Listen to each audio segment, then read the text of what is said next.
Hello and welcome to take 3 of vlog number 7. I apologize for the quality, but my phone just died, and so I'm having to film from my laptop, which doesn't do a great job of even employing its camera, which is actually quite good. Just somehow, I don't know how to get the most out of it. Anyway, I'm sitting here looking like Hugh Hefner because I just came from a fantastic sauna evening with friends, and God, I feel like I'm repeating myself so much. Okay, anyway, third time I say all of this. um, yeah, one really good friend and a new one, which is always a fantastic combination for me because of my love of loyalty and familiarity and also newness. And because they knew each other and we knew each other, this also creates this V form that I really love as a constellation of things in general. That's like an abstract thing I've noticed, is that I love V-shaped constellations. It could also be A-shaped without the middle bit.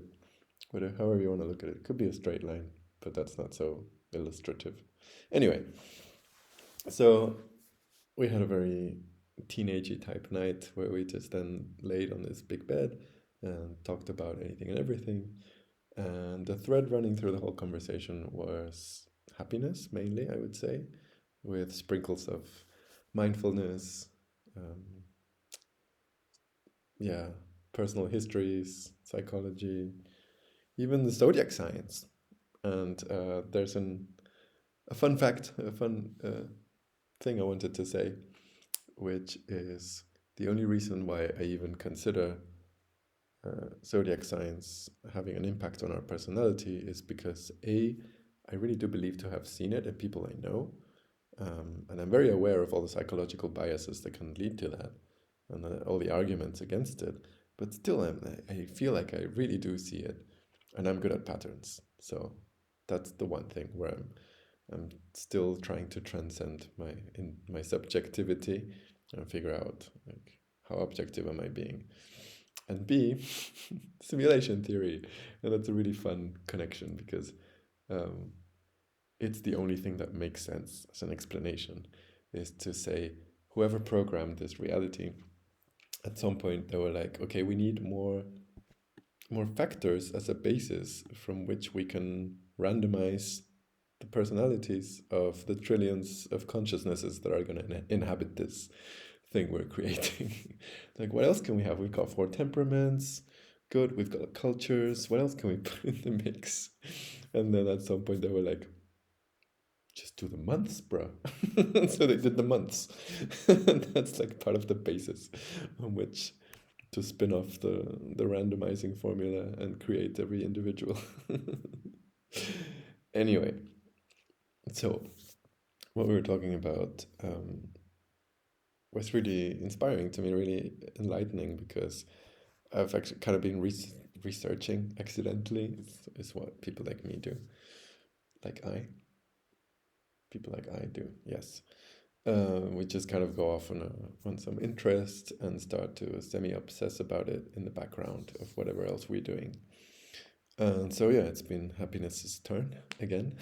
I guess it's one of those questions that just keeps coming back in life, is what it means to be happy um, in general, and what it means to you, and what it means in this life phase, and what it means for life as a whole, blah blah. I mean, you can never get enough of that question, I guess. And so I've been listening to experts like Mo Gaudat. I don't know if I'm going to say his name right. And all sorts of other bits and bobs of input. And what this conversation did for me was crystallize this notion that we have the physical self that is happiest when we are embodied in the present, mindful, the kind of Eastern philosophy teachings about happiness and enlightenment. Just learn how to be in the here and now and let everything go and just be, and you will flourish into this eternal moment that is the ever present now. And then there's the other self, which, at least in the West, but I would generally say we all tend to have as humans, and it's this need to have ourself somehow be carried into the future. It's the reason why some people have children. I don't think that's a great reason, to be honest, but it's there. It's why I'm recording videos and writing. It's why a lot of things happen, because we all want to leave a legacy. We all want to create impact. We want to get somehow involved in the world. Some people really want to be remembered specifically. And there's a fine line, of course, between ego and which is kind of silly and pointless and can lead to a lot of bad things. Bad. I'm just not going to go into that relativism right now. But that's kind of how I see it. And then there's the kind of theory type of thinking shown, for example, in The Selfish Gene by, oh God, what's the author's name? Richard Dawkins. Or in, what was I going to say? There's a video by the School of Life where they they present the notion that we're all just vessels for ideas and values and things like that to be carried forward from generation to generation, which I thought was really interesting. And they have beautiful animations. They show how like someone dying turns into, I think it was like words or something. I need to rewatch that. But anyway, yeah, this kind of very mental, spiritual. Is it also emotional? Anyway, this abstract level of humanity that goes through time, and we all want to contribute to this whole consciousness by, yeah, dropping our drop of knowledge into the ocean. And so, for that part of ourself to find happiness, it's really important to be future oriented in terms of, even if I'm writing in the here and now about my current experience, it's going to have a ripple effect in the future, or the moment someone else reads it, which even if it's in 2 minutes, it's already in the future. So that's what I mean. And that self, yeah, is motivated by the passing of time and the passing on of knowledge outwards. It's very outwardly, whereas the physical self is more inwardly. It goes out into the world to create experiences and takes them in. It can just sit there and meditate and go inside. Yeah. So there's many different ways to describe this duality, and I love it so much. I think it's just playing around with it. It's an invaluable road into more insight and wisdom, and ultimately a more, how do I say this? A better established happiness, a broader foundation for happiness. Yeah.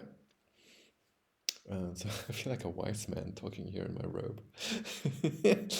And yeah, not to forget, by the way, is silliness. It's a really important aspect of life. And I was also thinking as I was brushing my teeth, I want to have these teenage kind of nights my whole life. And I wonder if people do. Don't seem to have it. Doch, doch. Thinking in German now. No, I do have it in my circles, in my personal experience.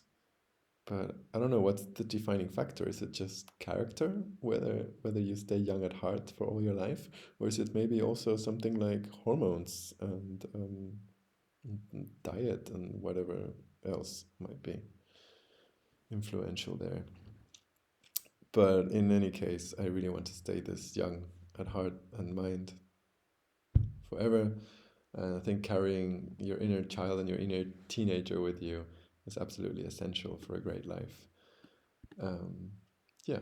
And you'll also see this, actually, not to toot this horn even further, but I've actually reinforced this notion a lot by listening to gurus, to people who seem really enlightened to me, and realize that they can be saying the deepest things, and then they'll make a silly joke, or they will laugh like a child laughs at existence itself. I think that's so beautiful. Anyway, we're approaching time and it's way past my bedtime. So thank you so much for listening.